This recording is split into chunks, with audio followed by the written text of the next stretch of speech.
Looks like the microphone is working.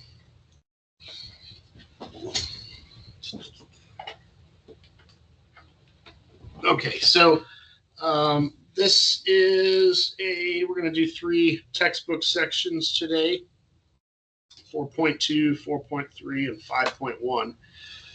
And this is definitely where everyone's going to start seeing some very new information. So up until this point, we've really just been reviewing material that you learned from when you took Bio 1 cell processes. But here, as we get into non-coding sequences and learning about chromatin and DNA replication, you're going to start seeing some new material. So a lot of new material.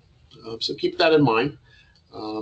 Science is like learning a new language. So you have to practice this terminology and read the book and work problems. That's how you master it. So just some reminders. This is for my fall 2025 cell bio class. So next week, your in-class activities are due. And I saw on Canvas today, I accidentally had the teacher, the activity with the answers posted inadvertently on Canvas for a couple days. So, if you got access to that, then good for you. You're able to, shouldn't have been too difficult of a assignment. But so on this last exam, I really didn't have any material from those assignments on the exam, but that's likely going to change moving forward. So, our next batch of in-class activities get started really early on, and be familiar with the material in there. Not as well as I would expect you to be familiar with the material we learned in the chapters, but be familiar with it.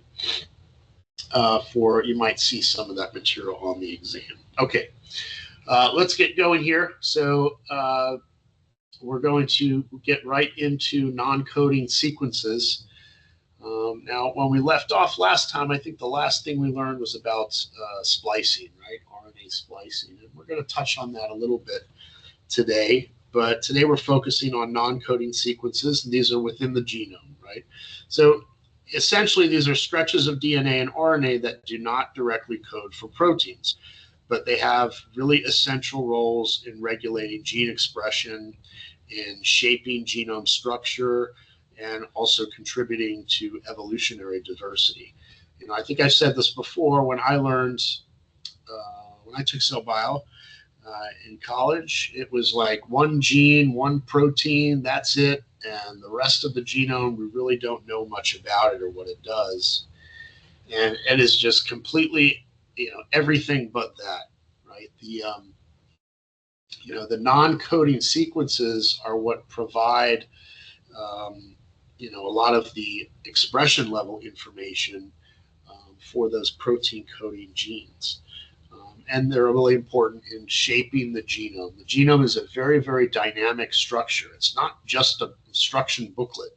Imagine an instruction booklet where the pages of the booklet can shuffle and shuttle around, and different pages maybe are read more often than other pages and things like that. Okay.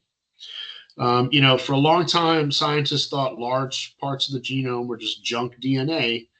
But, a project like the ENCODE project has really shown us that non-coding sequences are actually critical for cellular function and regulation. All right, let's get going here. So non-coding RNAs and RNA molecules that function without ever being translated into proteins. One important class is small RNAs that regulate expression. They do this post-transcriptionally.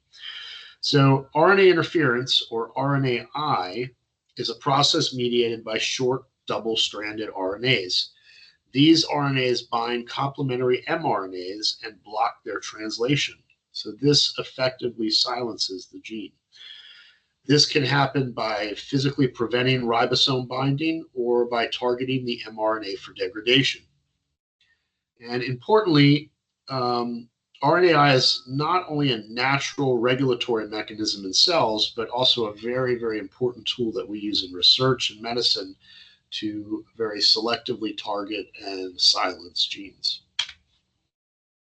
So an example of RNAi would include microRNAs, also abbreviated miRNAs. These are a major class of small non-coding RNAs. They're about 22 nucleotides long. Their main function is fine-tuning gene expression. And this is often by targeting the 3' untranslated regions of mRNA. So they start out as long primary transcripts called pre-microRNAs, and these form characteristic hairpin structures.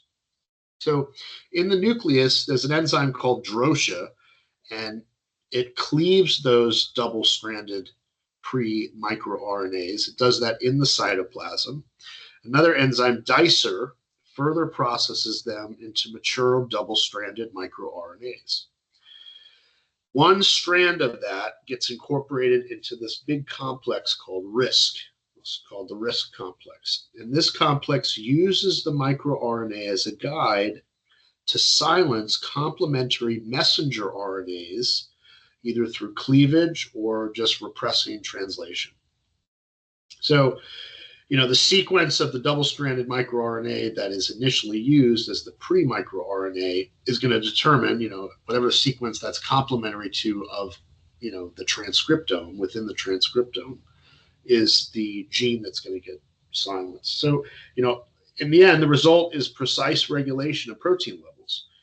This is very essential for important cell processes like cell development, cell differentiation, and it has roles in disease as well. So this figure here, you can see it illustrates the biogenesis and the function of microRNAs. Starting there with transcription, the pre-microRNA contains a hairpin loop. You can see DROSHA trims it down to like a precursor molecule by taking off those 5' and 3' ends.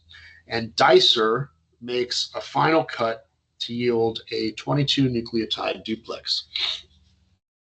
So within the RISC complex, the strands of that microRNA, they unwind, and the guide strand directs RISC to the messenger RNA's 3' untranslated region. This binding does not always result in degradation. Sometimes it simply prevents translation, right? So if it's stuck there on the 3' UTR, it's going to block binding to the ribosome. So notice here also like how the regulation occurs without changing the DNA itself, right? This is a very good example of post-transcriptional control, right? So, control of gene expression, not at the level of DNA, not involving transcription factors, but after the transcript is made, now we can cease the central dogma process at translation. All right, let's talk about some non-coding RNAs. Another important group of non-coding RNAs are what are called long non-coding RNAs, also abbreviated link RNAs. These are longer than 200 nucleotides. Though the human genome encodes over 100,000 of these molecules, and many link RNAs act as regulators at both transcriptional and epigenetic levels. Right now, I think I've touched on epigenetics in here. If I am incorrect, I'm just going to remind you that epigenetics is a form of inheritance, right? But it doesn't have to do with the code of the DNA. Instead, it has to really do with anything else, right? That does get inherited in the two cells that create the zygote. And we're going to talk about a few examples of epigenetics today when we get into chromatin, because chromatin contains other molecules besides just DNA in it, right? It contains histones and those proteins that assemble the DNA. And, if those histones get modified, you inherited that from either the sperm or egg cell that made you. So, all right. Anyway, so these link RNAs act as regulators at both transcriptional and epigenetic levels.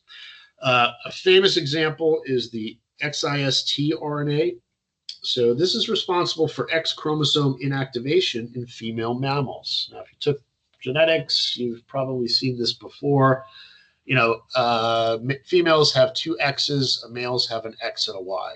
So, that means every females basically have twice the dosage of X as compared to males. And, that could cause a lot of problems because on the X chromosome, it's not just feminizing genes. There are many very important genes that are located on the X chromosome that need to be expressed at the same level in both males and females. So this XIST RNA, which is an example of a long non-coding RNA, in females will coat one of the X chromosomes, essentially silencing the whole thing.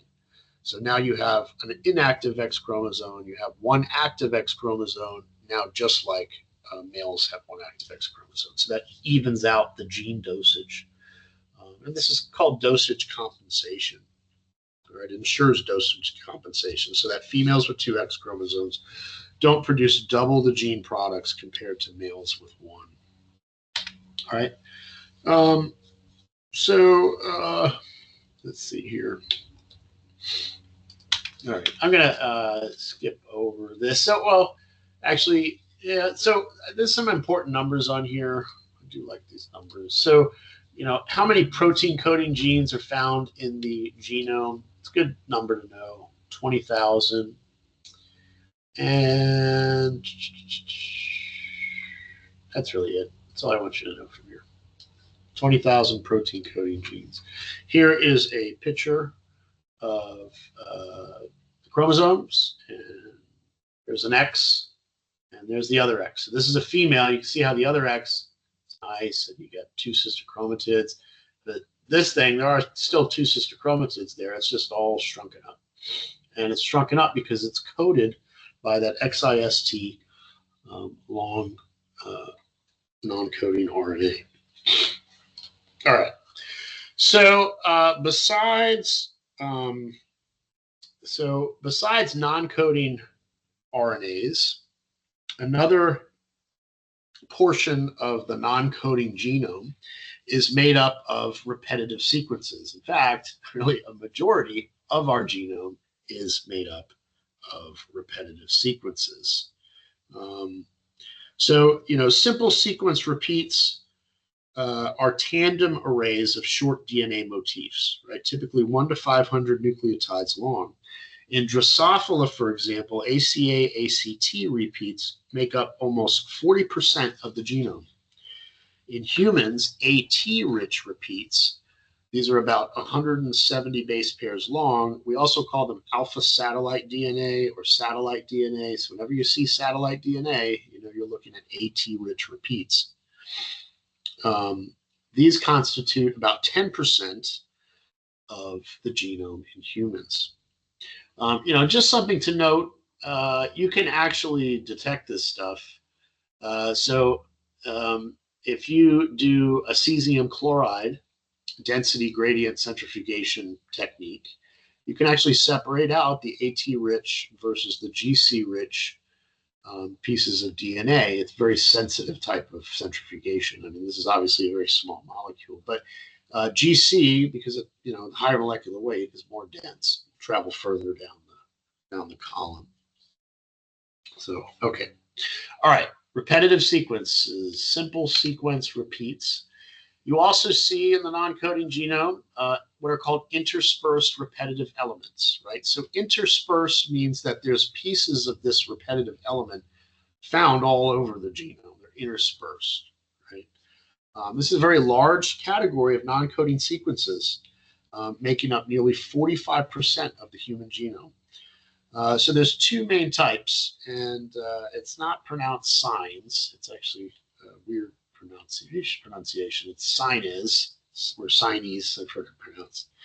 But that's one type. So the Chinese are short interspersed elements. These are about 100 to 300 base pairs long, comprise about 13% of the human genome. And then there are lines, or long interspersed elements. These are much longer. 4 to 6 kb. That's 4 to 6,000 base pairs long. And these make up about 21% of the genome.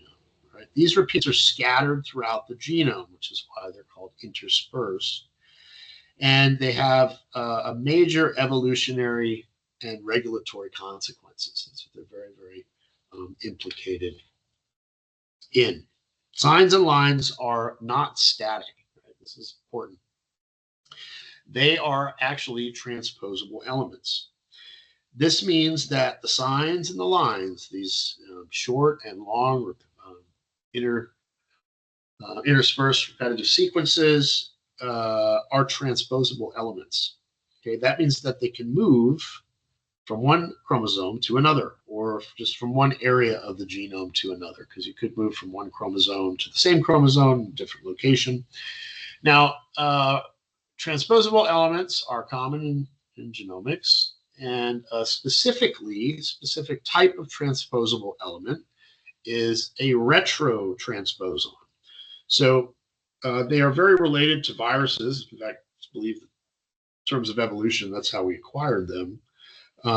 But these basically copy themselves by reverse transcribing an RNA intermediate back into DNA.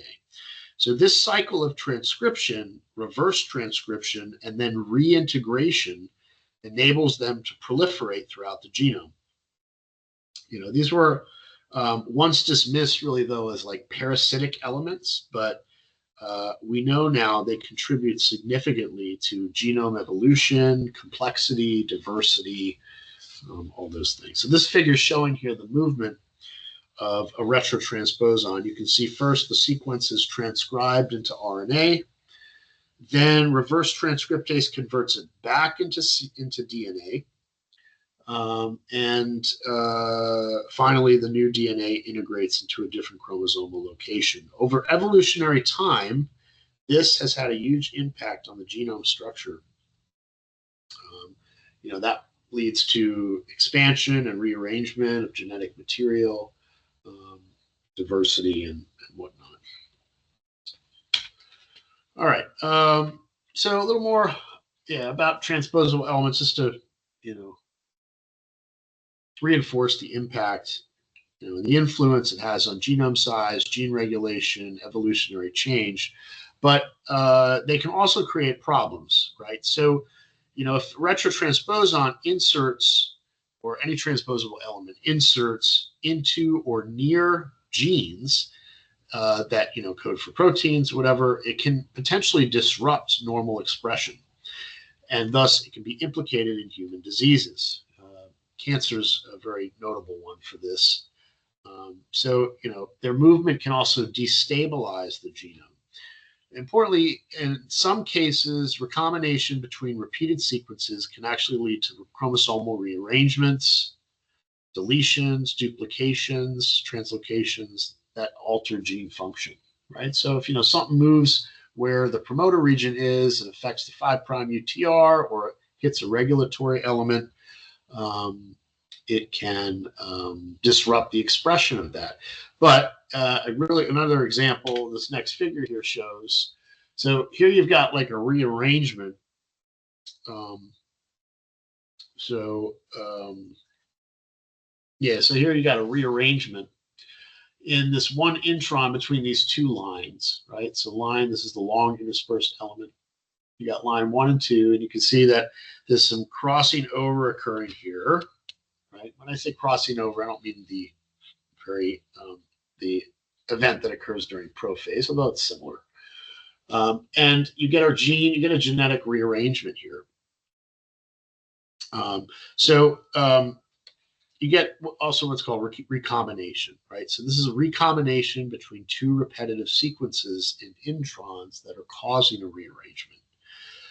So the coding sequences from two different genes can be fused, and this creates essentially a new hybrid gene product. And sometimes these rearrangements can drive cancer or other genetic diseases. Other times they can be the raw material for evolutionary innovation, All right, so look in here. So you got gene 1 and gene 2. And remember, these genes are made up of the exons, right? So here's exon 1 and exon 2, and gene 2 is made up of exon 1 prime and exon 2 prime. And then after the recombination event, look how it switched things around. So now gene quote unquote 1 is made up of exon 1 and exon 2 prime. So you can see how this swaps things around and potentially can change things dramatically.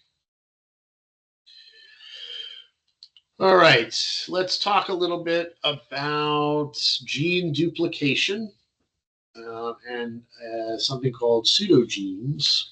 So genes can duplicate, right? It's gene duplication is one way that genomes expand their functional diversity. When a gene duplicates, both copies can be retained, and this forms a gene family. A very classic example of this is the globin gene family. So this includes alpha and beta globins, and they are expressed at different developmental stages. Okay, so, but not all duplicates will remain functional. Some become what are called pseudogenes. Pseudogenes are inactive copies of a gene that no longer produce a functional product. Many pseudogenes are created when reverse transcription generates a cDNA copy that lacks introns and regulatory elements. And then once inserted, it may not function. And we call this process of the gene like reinserting and not functioning, we call this a processed pseudogene. And I think this will make a little more sense with the figure. So, so this is showing the alpha globin locus. And what this is explaining is like how gene families come about. And it comes about through gene duplication, right? So, maybe back in, millions of years ago, whatever, this was the only copy that we had. But over time, this gene duplicated, and now you have a gene family. You have more diversity, and you're able to express this thing at different times, different ones at different times during development. So within these clusters, understand some genes are active, like in embryos, some are active in fetuses, some in adults. And then alongside them are pseudogenes, and these don't function anymore. So this is showing you how a processed, the next figure is showing you how a processed pseudogene forms. When to form a pseudogene, you get an mRNA, and it's reverse transcribed, yielding a cDNA without introns. And then it's integrated into the genome. So when it gets integrated, it's lacking the control elements, right? It's lacking the 5' and 3' UTRs that contain the promoters and whatnot. So when it becomes processed and it gets reintegrated, it can't be transcribed. It can't be turned on. So it's basically at the level of transcription, it's dead, right? Here's your gene, exon, intron, exon, right? So you get transcription of the whole thing, but then during splicing, you get removal of the introns. So now you have an mRNA, a mature mRNA, and then reverse transcriptase comes along and it makes a cDNA copy of it, and now it reintegrates it into the chromosome. So, it's similar to retrotransposons, but with a retrotransposon, potentially that, new integration, the gene is going to still be active. If it's not, it becomes what's called a processed pseudogene. It's a long section. Oh, this section's almost over. Okay. All right. A good example of gene duplication, pseudogenes, is something that's found in dogs, these retrogenes, which can kind of explain how some breeds of dogs have short legs. And it's a pretty interesting example. So retrotransposition, I think it was discovered, actually, it's characterized in canines. But there's this gene FGF4, which normally regulates bone growth. And in long-legged dogs, the gene is expressed at its normal location. But in short-legged breeds, like Dachshunds, and what's that breed? Corgis. A retrotransposition event basically inserted the FGF4 into a long interspersed element somewhere else in the genome, right? So now this retrogene is abnormally expressed, and it causes premature arrest of bone growth. So clearly, this example highlights how transposable elements and retrotransposed genes can have dramatic visible effects on phenotype. So here you got the long, what is that, a whippet? I think that's a greyhound. It's a greyhound. That's a greyhound. All right, anyway, so you've got your normal dogs up here with the normal FGF4 expression, and we got the short-legged dogs here.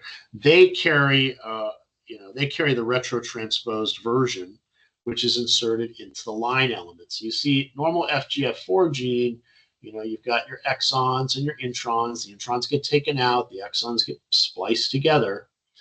But if it gets retropositioned, right, and it gets put in the middle of a line, right, a non-coding region, well, now you're going to lose all of that, 5' expression stuff, the enhancers, the promoters, and it doesn't get normally expressed. Okay, so you get abnormal expression, and this gene, the protein, has a lot to do with bone growth, so it has a particular phenotype here. Okay.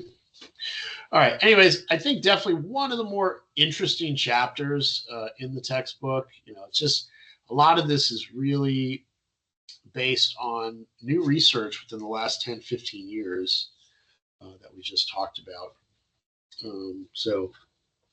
It's just not like it used to.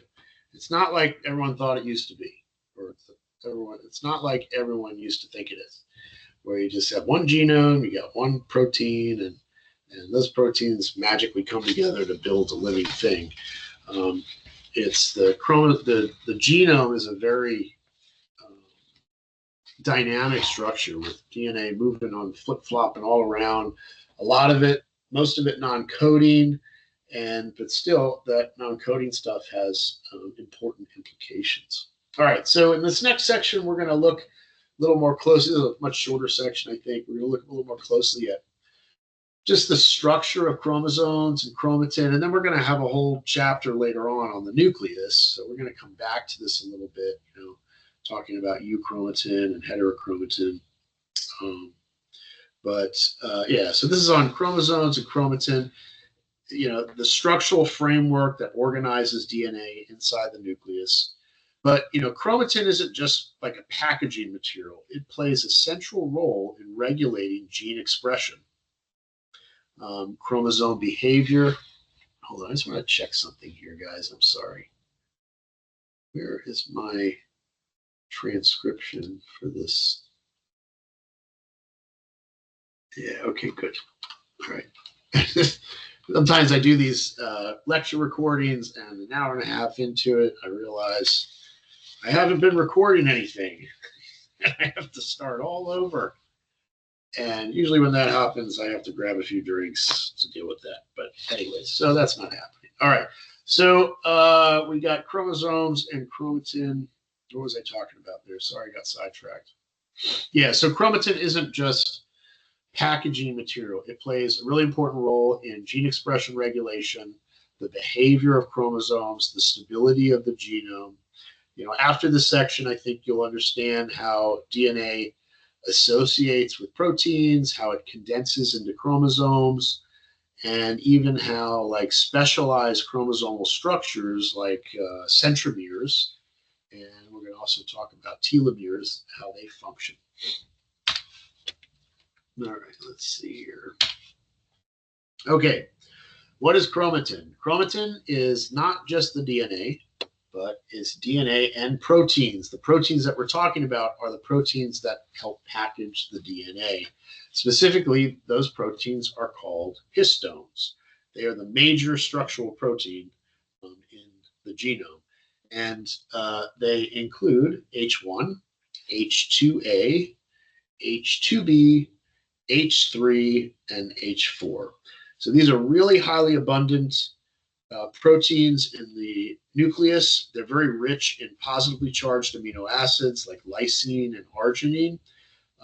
This allows them to bind tightly to negatively charged DNA. That's what permits the association. Remarkably, thinking about it, histones are among some of the most conserved proteins in all eukaryotes, and it really indicates how important their role in DNA packaging really is, because DNA packaging is a big contributor to gene expression. If the DNA is packaged tightly, then RNA polymerase cannot access the DNA to express it. Whereas if it's not tightly packed, if it's a little loose, RNA polymerase can come in and access the DNA and express it. Okay. All right. So the functional structure, the fundamental kind of repeating unit that's found in chromatin, is called the nucleosome. So the nucleosome is so it's basically a spherical structure that's made up of histones, and then the DNA is wrapped around it. So about 146 base pairs of DNA wrap around what's called a histone octamer. So the octamer is basically a structure composed of two of each of these histones, H2A, H2B, H3, and H4. So 4 times 2 is 8, hence we call it an octamer. And then H1 histone stabilizes the structure and also facilitates like higher order folding, which is the 30 nanometer fiber. We'll have a slide on that in a little bit. But so, when you, so there you can see the picture of the nucleosome, how the chromatin is organized. And there's an enzyme. I think that one of your in-class projects touched on this. But so you can partially digest chromatin with an enzyme called microcosal nuclease. And it will result in basically fragments of 200 base pairs. And so, if you run that out on a gel, obviously you see these in like 200 increment sizes, where the larger ones are just, 200 fragments, but some are still stuck together. This would be like completely digested chromatin. So it's basically cutting at what's called the linker DNA. So that's freeing up the nucleosome core particles. All right. So you can see these under a very high power electron microscope. So it kind of gives DNA like this beads on a string type of appearance. Okay. All right. So let's talk a little bit about packaging and condensation. So the beads on string, the nucleosomes, is synonymous with calling it the 10 nanometer fiber, right? But there are higher order structures, right? So if you add on that histone H1, chromatin folds into what's called a 30 nanometer fiber, which is a more compact form. But beyond this, additional folding and looping lead to full chromosome condensation. So, what is full chromosome condensation? Well, it's the visible chromosomes during metaphase, right? After, during prophase, the DNA highly condensed. That's maximum full chromosome condensation. There are also important histone post-translational modifications, and we could start abbreviating that long word, post-translational modification, because we're going to be using a lot. So you might see PTMs, stands for post-translational modification. And post-translational modifications can regulate chromatin dynamics. For example, Acetylation of histones usually correlates with transcriptional activation by loosening DNA, right? Does that by histone interactions. So it basically spreads out, changes the conformation of the octamer so that the DNA is less condensed. Methylation usually is a repressive, usually it's repressive, but not always. And phosphorylation also particularly important during mitosis, helps condense chromosomes for segregation. So these are all modifications that occur to the histone proteins, and they in themselves can affect, the condensation of the chromatin, and thus affect gene expression. Now, when an egg and a sperm, when the sperm fertilizes the egg, right? So not only are your parents providing the DNA code to make the zygote, but they're also providing histone proteins. And those histones, if they have post-translational modifications on them, like acetylation, methylation, or phosphorylation, and that's, they do have those modifications, but the abundancy of them and where they're located in the genome, changes the things for the organism, and it is inherited. So we call that epigenetic inheritance, right? Just like we were talking about a little bit earlier.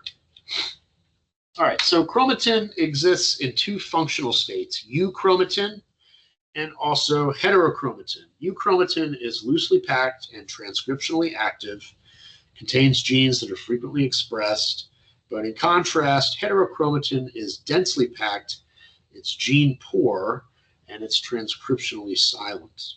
All right, so these states are not fixed. Everything's very dynamic. Chromatin structures change dynamically within the cell cycle in response to regulatory signals and so on. During mitosis, for example, even active regions condense into tightly packed chromosomes, whereas in interphase, chromatin relaxes to allow gene expression. This structural organization directly impacts which genes are turned on or off. All right, so in these figures, you can see the difference between interphase and mitotic chromatin. In that electron micrograph, the interphase nucleus chromatin appears as a diffuse organized network with distinct euchromatic and heterochromatic regions. And in contrast, the scanning electron micrograph of metaphase chromosomes shows fully condensed structures essential for the proper segregation during cell division. These images make clear how dynamic chromatin organization is within the nucleus. During metaphase, chromatin reaches its highest level of condensation, like I was saying earlier. When stained, metaphase chromosomes revealed characteristic banding patterns. Dark bands correspond to these AT-rich regions, which are generally gene-poor and heterochromatic, whereas light bands are GC-rich, gene-dense regions that are associated with euchromatin. These banding patterns are clinically important as they help cytogeneticists identify chromosomal abnormalities such as deletions, duplications, or translocations.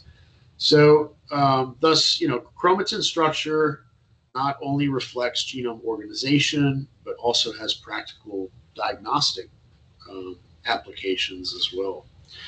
A little more about these centromeres. So, I'm sorry, a little bit about centromeres. Sorry. So, centromeres are the very specialized region of a chromosome that ensures the accurate segregation of the chromatids during mitosis, or the chromatids or chromosomes during meiosis. Right. So, these are the sites on the chromosome where the sister chromatids remain attached until anaphase, right? And at the centromere, you have the assembly of this protein complex called the kinetochore. And what the kinetochore does is it anchors the spindle microtubules. These form during prophase as well, They span the cell, from pole to pole within the cell. But they attach the spindle microtubules to the chromosomes. And these kinetochores are essentially motor proteins. So they generate tension and they permit movement of the chromosomes down the spindle. That's what permits the segregation of chromosomes during mitosis and meiosis. It's a little more complex than that, but generally that's what it does. So, all right, so these figures, not too much here. I got some mitosis events here. But what it's highlighting is just chromosome structure during mitosis. So notice after DNA replication and interphase, each chromosome consists of two identical sister chromatids joined at the centromere. The kinetochore forms here, providing the connection point for spindle fibers. Without this precise mechanisms, chromosome distribution would be very random, and daughter cells would not inherit the correct complement of genetic material.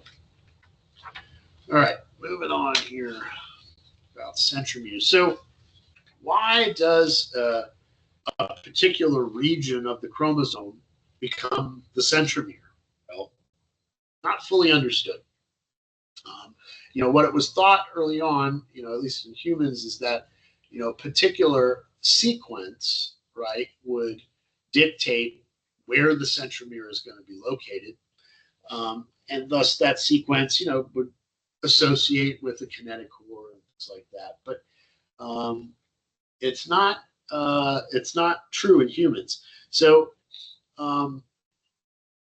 there's really no unique DNA sequence. It's what's been discovered in humans, however, is actually the state of the chromatin, like the conformation of the chromatin, is what's important in determining if it's centromeric or not. Let's look at this figure here. So you can see here, this is yeast, this is Drosophila, this is human. And in yeast, there are these unique conserved sequences, CDE1, 2, 3, that define the centromere. But in humans, it's just alpha satellite DNA, right? Which is all over the place. So can't really be used very well to predict where the centromere is, what's going to be centromeric. What does is this protein called CENP-A, or CENP-A. This is another example of epigenetic inheritance. But so what CENP-A is it's a variant of H3 histone. So this unique histone variant will replace normal H3 at the nucleosomes located around the centromere. And this histone variant provides a structural platform for the kinetochore to assemble there and for the spindle to attach. But, besides CENP-A, I'm not too aware of any other, kind of unique properties that are occurring in the centromeric area. So this is definitely an area of active research. So the CENP-A is, or the chromosome centromere identity is definitely propagated epigenetically, right? Because those H3 variants, you're going to inherit those as they are actually in the nucleus. Look at this right here. So here you got, this is the centromere chromatin, right? And we get this CENP-A, which is the H3 variant. It comes in, right? Replaces a typical nucleosome. And that actually becomes like self-propagating. So having CENP-A located as a nucleosome will recruit more CENP-A. This is assuring centromere stability across cell generations. And it does so even in the absence of a specific DNA sequence signal. All right, I think it's the last thing for this chapter. Let's look at telomeres. Telomeres. So telomeres characterize the ends of the chromosomes, right? You guys have heard of telomeres before. They are implicated in disease, and there's a reason for that. But let's look at their sequence here. We're going to revisit telomeres a lot We talk about them actually in the next section in DNA replication. We're talking about cancer, all sorts of things. But so they are tandem repeats of this G-rich sequence, specifically TTA-GGG. And what happens at the end of the telomere is you get a looping. So you get this what's called a T-loop. The looping, it almost looks like it's like shoes on an elf, right? So the tips of the shoe loops back. And there is a protein complex made up of protein shelterin, and it stabilizes that T-loop structure, protecting the chromosome ends. So, why are you protecting the chromosome ends? Well, first of all, the ends of chromosomes, the end of any DNA is can be susceptible to exonucleases that are in the cell. There's also issues with the shortening of the telomeres over time, and that causing the telomeres to become stable. We're going to learn when we talk about DNA replication why telomeres potentially shorten. Okay, so it prevents the ends of the chromosomes from being recognized by like DNA repair enzymes. Like I said, those exonucleases that might come in and try to modify the DNA and whatnot. So there you can see the telomere, you can see the shelterin protein, how it produces that looped T-loop structure at the end. So there is a very important enzyme called telomerase. This is a ribonucleoprotein, right? So that's a protein plus RNA mixed together. And this enzyme will basically elongate the telomeres. So it maintains the telomeres. So telomerase is, steadily active in cells, right? But, I say steadily because in most like somatic cells, right, where you're not having very active rounds of replication, although it depends on the cell, like a fibroblast cell or skin cell, those obviously telomerase is going to be a lot more active. But, it's just steady active. However, something that happens in many cancers is telomerase stays in this on hyperregulated position. We call that like constitutively active. Something's always on, it's constitutively active. The very famous HeLa cell line, that has a hypermutated telomerase in it. It's one of the things that drives its tumorigenicity. So, targeting this enzyme is a very good target for cancer treatment. So telomerase. All right, that wraps up section 4.3. I'm going to take just a 10-second breath here. Let you guys take one as well. And because we're going to get into this last section here, 5.1, which is kind of a doozy. A lot to this. DNA replication. So hopefully your background knowledge on DNA replication is pretty good.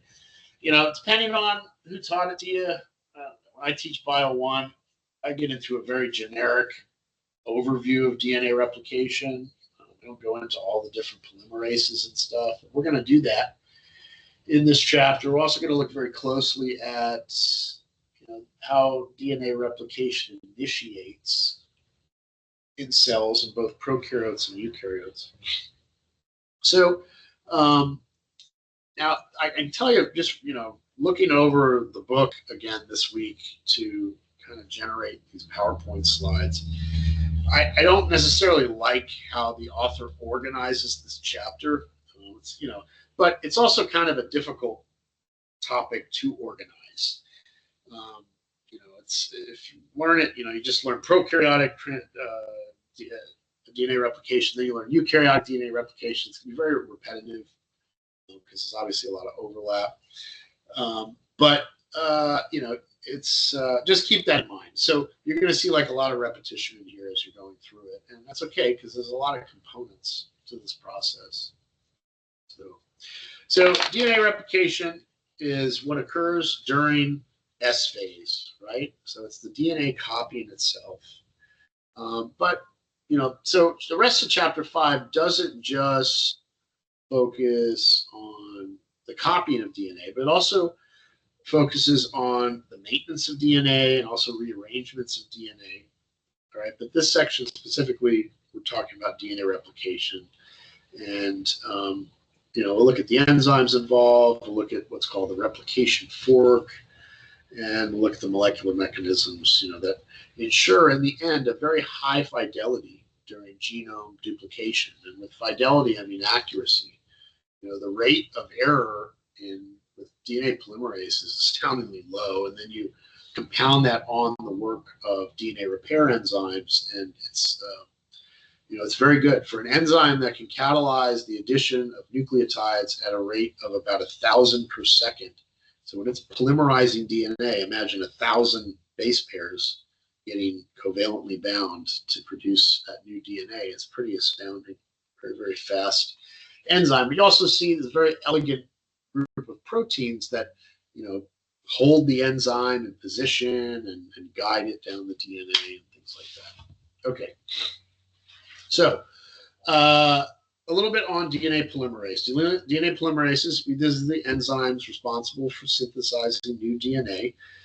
Both eukaryotic and prokaryotic cells contain multiple DNA polymerases, each with specialized roles, but all the DNA polymerases share two very key properties. First is they synthesize DNA only in the 5' to 3' direction. Right? I prefer that you learn it, that they synthesize DNA by adding nucleotides to the free 3' hydroxyl group, or the free 3' end. But it's always 5 to 3. So DNA polymerase can only do that. The other thing about DNA polymerase, which is a little unique compared to other polymerase enzymes, specifically what I'm thinking here of is RNA polymerase. So RNA polymerase, which makes RNA from DNA, can actually build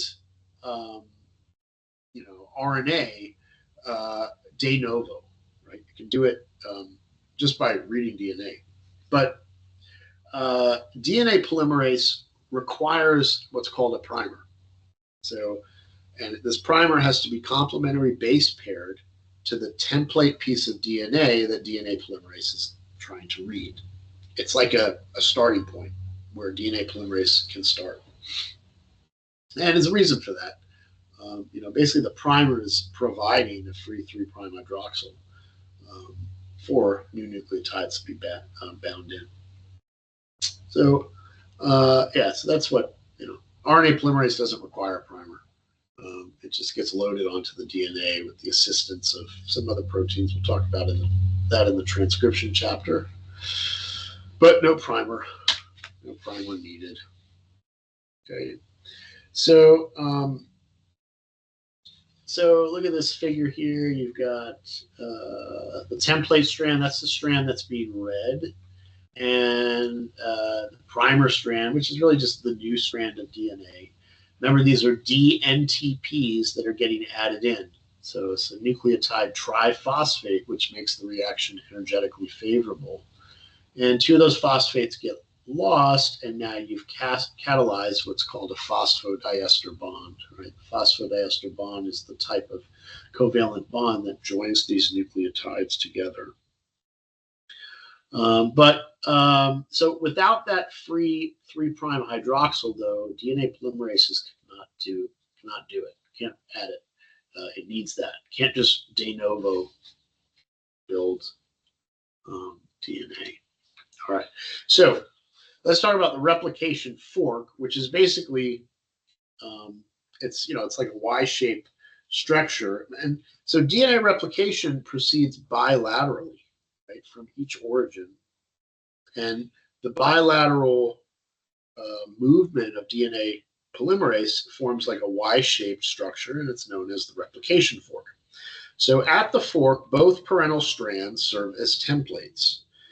The leading strand, which is made continuously, so that means DNA polymerase starts at the primer and it goes until the end of the sequence. It occurs in 5' to 3' direction.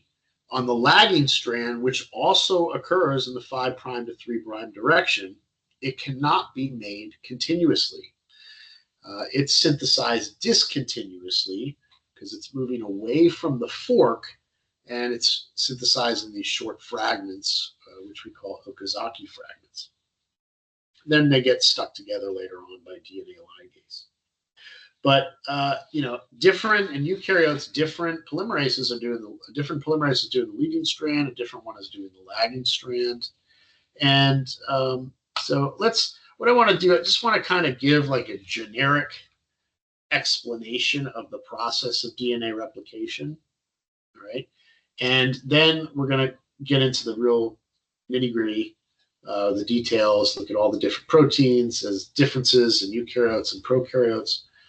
So, here's your double-stranded DNA, right? Double helix.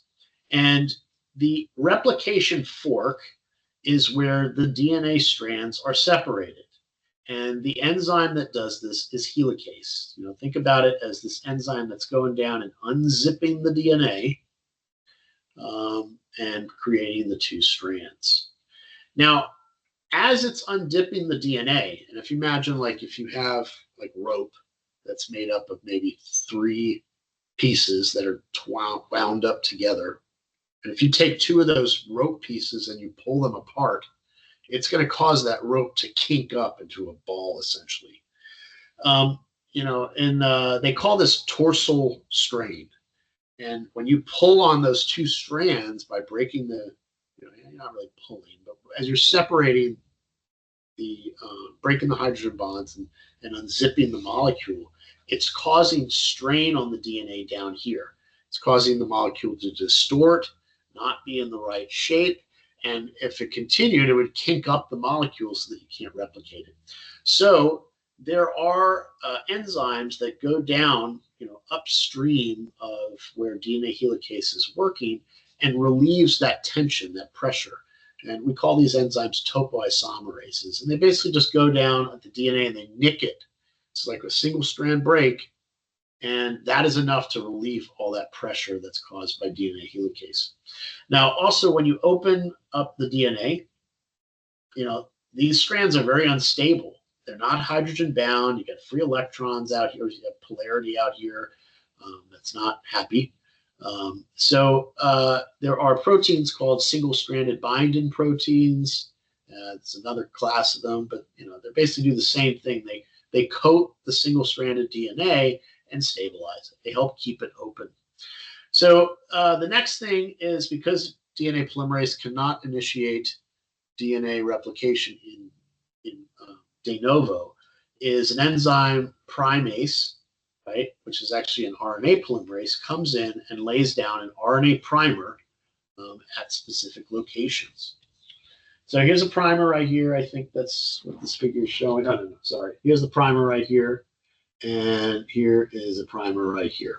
I don't know why there's an X there, honestly. This is from another book. Don't worry about that. So one strand is going to be the leading strand, and one strand is going to be the lagging strand. And it's not necessarily because it occurs more slowly, but it's because the new strand is not made continuously. So the leading strand, the 3' end of it is here. The 5' end of it is up here.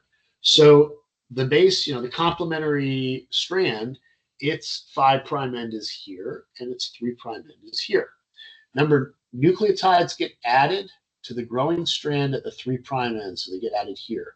So as they're getting added, this thing is continuing to unzip DNA, creating and allowing more of that template to get read by DNA polymerase. So DNA polymerase is essentially right behind DNA helicase replicating DNA. And that's why it's made continuously, because as long as it's just sitting right there behind DNA helicases, this is moving through the double helix, then it's good. It can continuously do it. However, the problem arises on the other strand. So the other strand, remember, DNA polymerase can only add nucleotides to the 3' end, which is right here. So as it's going, in this direction, you get a gap back here because DNA helicase is going that way. So you get this gapped region. So the only way to fix this is to do this in segments, in fragments, and we call these Okazaki fragments. So a primer will get laid down here, DNA polymerase will bind, and it will, discontinuously produce this fragment. And then another primer will get laid down, and DNA polymerase will discontinuously produce this fragment. And it keeps doing that over and over again. At the end of that, then the discontinuous strand, the lagging strand, is going to need some modification. It's basically two things. The RNA primers have to be removed and replaced with DNA. And also the Okazaki fragments have to be annealed together. And the enzyme DNA ligase is an important enzyme that does that. It catalyzes that 5,3 phosphate linkage. All right, so that is an overview of DNA replication. If you were taking my bio one, that'd be pretty much how I teach it, maybe with some additional stuff, but that'd be about as complicated as it gets. So now let's get into a more cell bio version of it, which, don't worry, is not too bad. So this is just reinforcing what I was talking about with the leading and lagging strands here. You can see leading strand is like right behind the replication fork as it is growing this way, so it's continuous. The lagging strand, however, is growing in the other direction, so it's discontinuous, and you have to make it with shorter fragments, which are called Okazaki fragments. All right. So more about the replication fork, about RNA primers. So DNA polymerases cannot initiate synthesis, right? So short RNA primers are required. The enzyme primase lays down these primers. It's usually about 10 nucleotides long. It does it on both the leading and lagging strands, but on the leading strand, basically one primer is enough. On the lagging strand, each Okazaki fragment is going to require its own primer. Like I said, these primers provide the 3' hydroxyl groups that DNA polymerase needs to begin extension. Okay. All right. So you can see here how primase initiates Okazaki fragments with RNA primers. And yeah, so here, initiation of RNA synthesis. Remember, RNA polymerase can do it de novo. So it's, clamping down here and it's building it. And it builds that short primer, and now DNA polymerase can come bind to this region and start building DNA, starting at that primer sequence. Okay. All right. Let's keep going here. Figure 5.5. Yeah. Okay. All right. So, oops, is that a duplicate slide? No, it's not. Okay. So now those RNA primers need to be removed. And so in prokaryotes, the enzyme that does it is a DNA polymerase. DNA POL1 is an enzyme that can yank out those ribonucleotides and replace them with deoxyribonucleotides.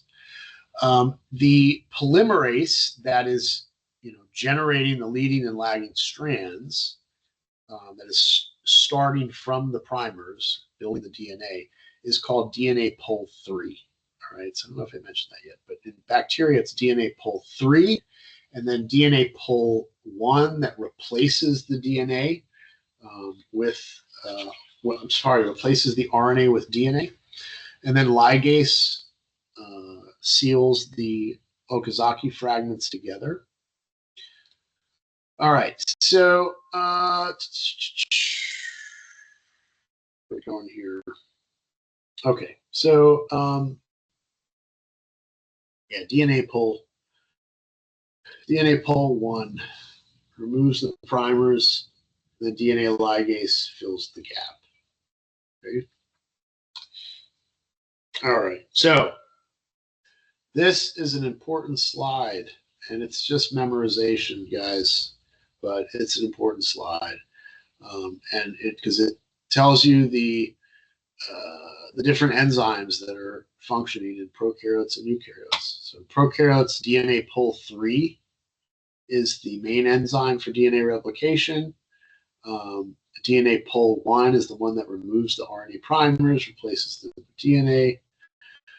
Primase is the enzyme that builds the RNA primer, right? And then DNA, there's a DNA polymerase 2, which has functions of DNA repair. I'm not going to talk too much about DNA pol 2. In fact, I don't think that's all we're going to talk about. So in eukaryotes, though, it's a little different. There's actually 2 DNA polymerase molecules that do the extension. So it's DNA polymerase DNA polymerase epsilon that does the leading strand. This continuously makes DNA. And then it's DNA polymerase delta that does the DNA synthesis on the lagging strand. Okay. There is also a third DNA polymerase, and actually there's more than just these 3. Yes, I mentioned that down here. You got like polymerase gamma in mitochondria, polymerase beta, which is important in DNA repair, but these are the 3 important ones we're going to talk about here. DNA polymerase alpha is what initiates the synthesis and works with primase to create RNA DNA primers. All right, this is kind of summarized here. You can see in E. coli, it's DNA pol 3 that does the leading strand and it does the lagging strand. In mammals, though, it's DNA epsilon that does the leading strand, and it's polymerase delta that does the lagging strand. In E. coli, it's just primase, lays down the primer, then pol 3 comes in and does it. In mammals or vertebrates, it's DNA primase and DNA polymerase alpha that builds the primer. Okay. All right. Let's see. Okay, so how was all this stuff discovered? Well, obviously, prokaryotic DNA replication was discovered in E. coli, but in eukaryotes, it was actually all discovered in yeast. So they would get these extracts of yeast. Extract is basically just a cell lysate, but then you can enrich that lysate to just get, you can get nuclear lysate, right? By, you can do osmolysis of whole cells, of yeast cells that makes them burst in the plasma membrane. And then you can centrifuge those that lysate out and pellet the nuclei. And now you have just nuclei. You can lyse those open and you have an enriched fraction that contains nuclei. And, it's relatively easy to do in yeast because you can just grow them up so abundantly and they're easy to grow. But it was found that, you had these different polymerases, but then there were also some other proteins that were very abundant. And one of the first ones ever identified was PCNA, which stands for proliferating cell nuclear antigen. So you think about that term, proliferating cell, so a cell that is proliferating, that is doubling. Nuclear, it's found in the nucleus, and antigen was basically the term that they would assign to any protein. They just didn't know what it did. So it was identified very early on, but they didn't know the role. And it's very abundant in the nucleus during synthesis because it's basically like this clamp protein that attaches to polymerase and guides it along the DNA. And then there is also a protein which is called RFC that loads it onto the that loads the sliding clamp onto the DNA. This is a figure here that will show it a little more clearly. So here you've got, so be sure you're keeping track of this. So let's see here. So PCNA and RFC are in, this is all eukaryotic, right? It's all eukaryotic. So RFC, what does that stand for? That stands for, I don't remember. Don't worry about it.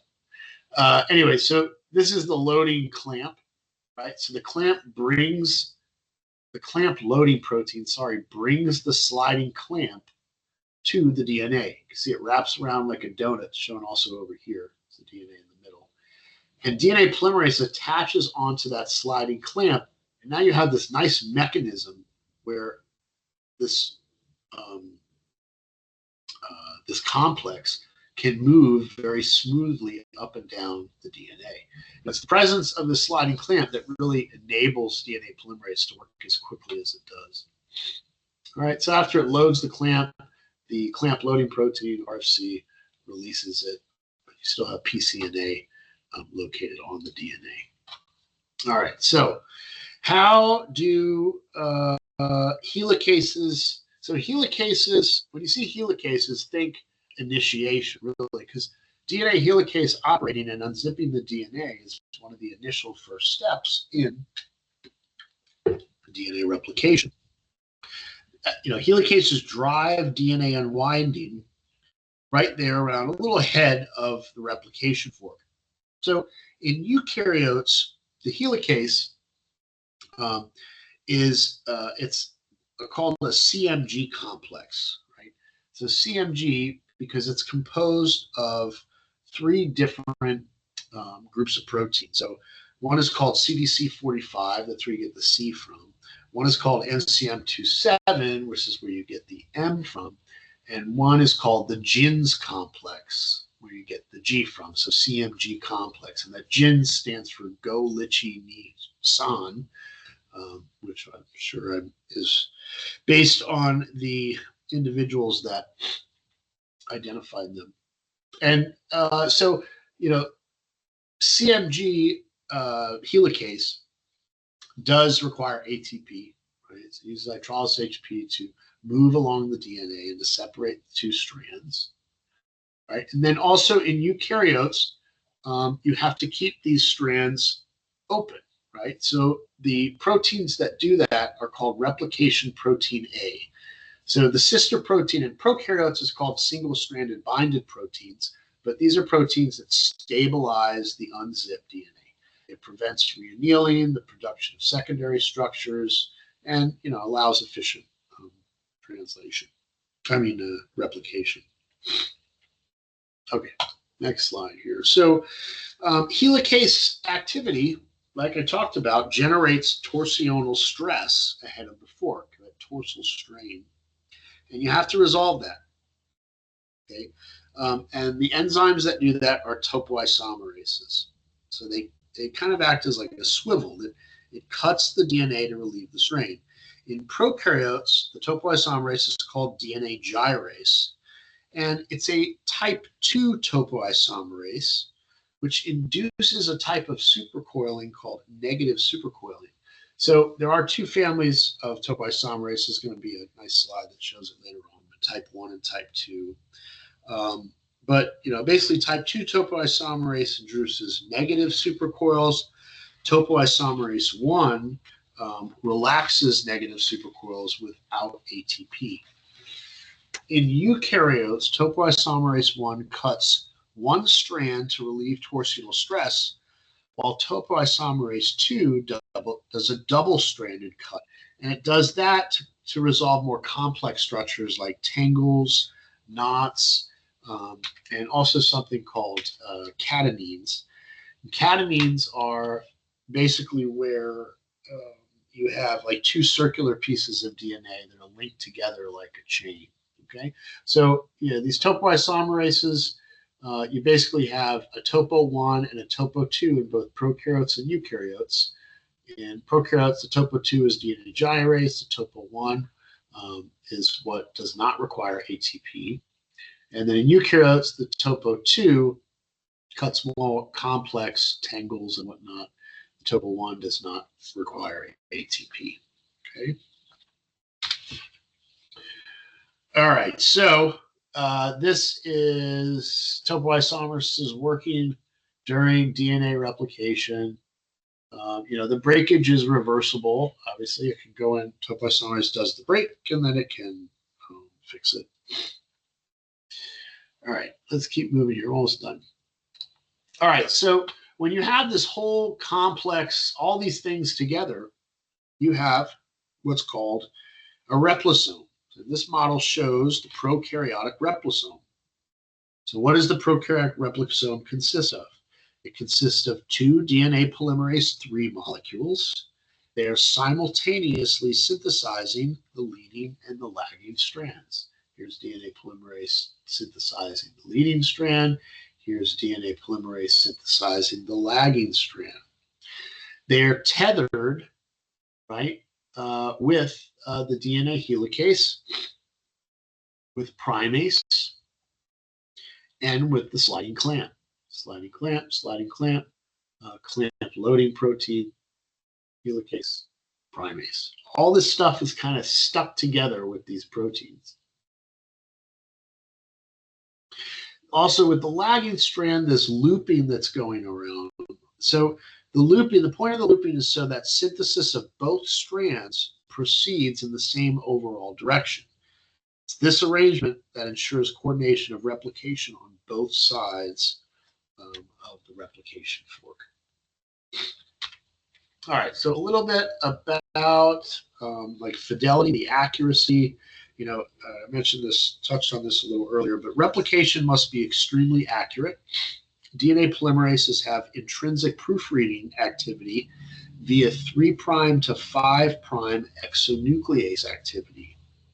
So that means when an incorrect nucleotide is incorporated, the enzyme can pause, it can remove the mismatch, and then resume synthesis, right? 3' to 5'. That's the reverse direction that DNA polymerase is synthesizing. So it's basically the last nucleotide that came in. If it was incorrectly put in, it could pop it out. This proofreading reduces error rates from about 1 in 100,000 to about 1 in 10 million. And that's pretty amazing. And you know, you combine that with mismatch repair pathways and other enzymes, the final error rate is as low as 1 in a billion to 1 in 10 billion base pairs, which is, you know, that's sufficiently accurate to preserve the integrity of the genome. Much more accurate than like in vitro PCR, you know, that you get a mistake like every 1,000 base pairs. You know. But this more in vivo system, very, very, very good fidelity. All right, so let's look at this. So there's proofreading. All right, so here you got the wrong nucleotide came in. All right, here synthesized in this direction, 5 to 3, adding to the 3' end. But polymerase has 3 to 5 exonuclease activity, so it can pop that G out, right? Put the correct one in, which is the third A.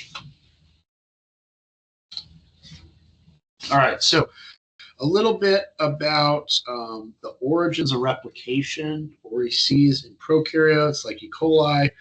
Replication begins at a single origin, which is abbreviated the oric, and it's these two initiator proteins, DNA A and DNA B, which are involved in the initiation of replication. So DNA A will bind to the oric, and it's essentially melts the DNA.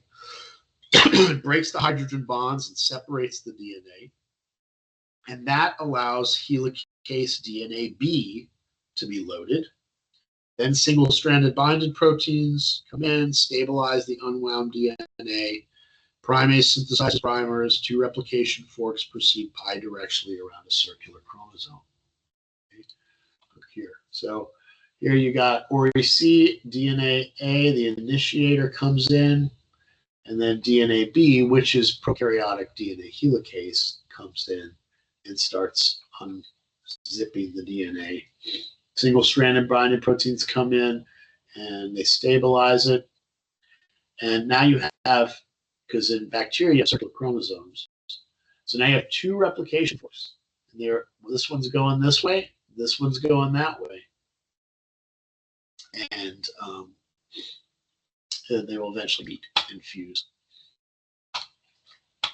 All right, so at so in prokaryotes, a little more simple. You got DNA A, which initiates, and then DNA B, which is the helicase. With eukaryotic replication, it's a little more complex. There's some extra parts, and you can, just when we saw on previous slides that CMG helicase, you could see it's actually a bunch of molecules that are kind of come together to make that active CMG helicase. But you still have a origin of replication in eukaryotes, but because they're long linear chromosomes, you have many origins of replication. In prokaryotes, smaller circular chromosome, just one OREC. But in eukaryotes, you have multiple origins of replication. I'm just going to jump ahead to show you that. So this is like, I don't know if this is Drosophila. You got big chromosomes, you have multiple ORECs, and they form what are called replication bubbles at the OREC. It's where DNA helicases start to separate out. And the replication or replication fork moves that way and that way until they fuse, where this is meeting that. Okay. All right. Also, there are other proteins, such as, we call this the origin recognition complex, or ORC. That is what initially binds to the OREC.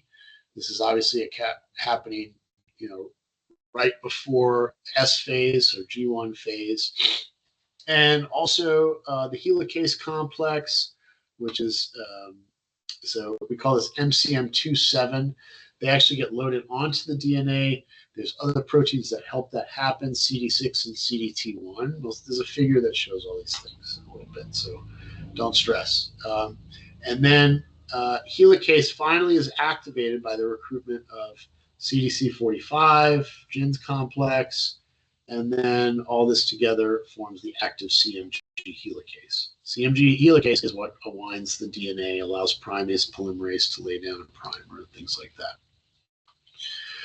Before I show, that's kind of out of order there. I think this figure is supposed to be here. Sorry about that. Yeah. This should be the last. There. Yeah, this one should be here. I'm sorry for that. Okay, so look at this. This is eukaryotic DNA replication initiation. So I think this is probably yeast. Yeah. So it was found that there are these autonomously replicating sequences in yeast, and what that means is, if you have that yeast extract, you have all the components that are needed to do replication. You set the temperature just right, and these things will autonomously replicate. So they were called autonomously replicating sequence. And in yeast, it's this 11 base pair consensus sequence. And then there's also additional regulatory elements, B1, B2, and B3. All that contribute together to make the origin of replication. Okay, so the first thing that happens is these ORC subunits bind to the autonomously replicating consensus sequences, and it assembles like into a ring structure around the DNA. The next thing that comes in are these MCM27 helicases. Right? So this is recruiting these enzymes, and you get two of them, and they basically wrap around the double-stranded DNA right where the ORC subunits are. Then additional proteins CDC45 and GINS bind to the MCM27 helicase. Now you have active CMG helicase, and the ORC subunits can dissociate. Okay? With active CMG helicase, voila, you are ready to synthesize DNA, because you can start splitting the DNA, and DNA polymerase epsilon or delta can come in and start working on building a new piece of DNA. Okay, we're almost done. Thank goodness. That was long. It's an hour and a half with really no break. Good stuff. All right, you guys get to hit the pause button, though, whenever you want. All right, anyway, so telomerase and telomerase, we talked a little bit about this earlier, just a little more about it. So a little bit more about telomerase, really.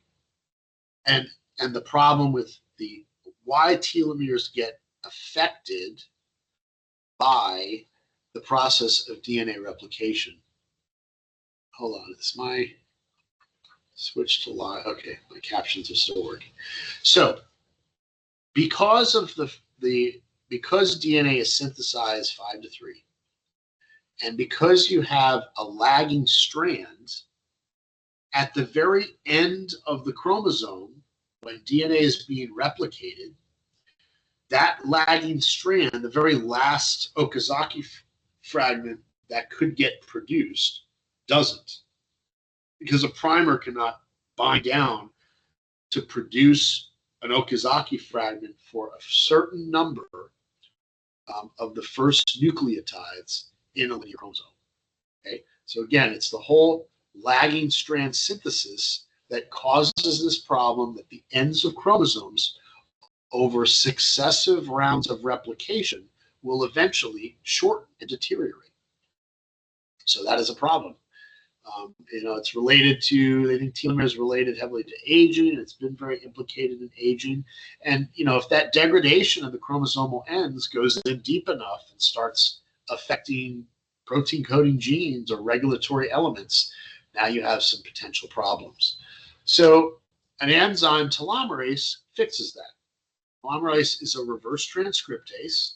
It's got its own RNA template as well, and it can extend the parental strand by adding those telomeric sequences, which is TTAGGG in humans. And once it adds that in, then primase and DNA polymerase can come in and complete the lagging strand. Okay. Basically, that's how telomerase functions. It's a reverse transcriptase, its own RNA telomerate, and extending the parental strand. Okay. Here it is working right here. You've got, so this is the newly synthesized lagging strand, right? So here's the end of the chromosome, but look, remember, it's growing that way. So, and you'd say, well, this area right here is not big enough for a new primer to come clamp down, so you can't build it. So this is going to be a corrupted end of the chromosome. So telomerase comes in and saves the day. Okay, so it does this reverse transcriptase activity where it basically puts in or extends out the parent strand of the lagging strand, and now you've extended it out so that DNA polymerase and primase can come in and start working. And it's a very specific sequence that it is laying down. It's that GGG, TT, GGG. Sorry, GG, GG, TT, GG, 4 Gs and 2 Ts. Oh, wait, 3 Gs, 2 Ts and an A. Is it showing that there? My eyes are bad. 2G, no, it's not. Okay. All right, guys, that is it for this unit. So let's, let me check something here. The next exam is exam 2. October 8th. October 8th. So you guys got a little reprieve here. Let's take a look. October 8th. 1, 2, 3. Oh, you got a month. Okay, you got 4 weeks. But, imagine the amount of material that we are going to cover in the next weeks. Is that right? October 8th. Yep, exam 2 weeks. We're going to do chapters 5, 6, 7, 8. We're going to do 5, 6, 7, 8, 10, and start 11. 5 chapters. A lot of information. And it's going to be a lot of new stuff, too. So get ready. Get ready to buckle down. I do hope you're at least enjoying this material. Get into it. It's very nerdy stuff, but if you start to get into it, about halfway in the course, it's kind of cool because you really start seeing the cell as showing a story and telling the story, how it works and stuff. But you do have to really dig in to get that to happen. So, anyways, I hope you guys have a wonderful week. I will see you in a week. Actually, I'll see you on Monday for lab. What are we doing on Monday? Oh, we're doing that enzyme lab. Yeah, we're doing some enzyme lab. So nothing you need to prep for that. But that's a busy lab, just to let you know. So I'll try to get something. I'd like you guys maybe to like read a little bit to prepare for that. I'll put an email out and post the procedure, but that will be helpful to you to keep that lab moving, because that lab can bottle up a little bit because there's a lot of steps. Okay. All right, guys. I'm out. You guys have a wonderful week. Talk to you soon. Let's see here. Stop recording. Stop recording. Stop.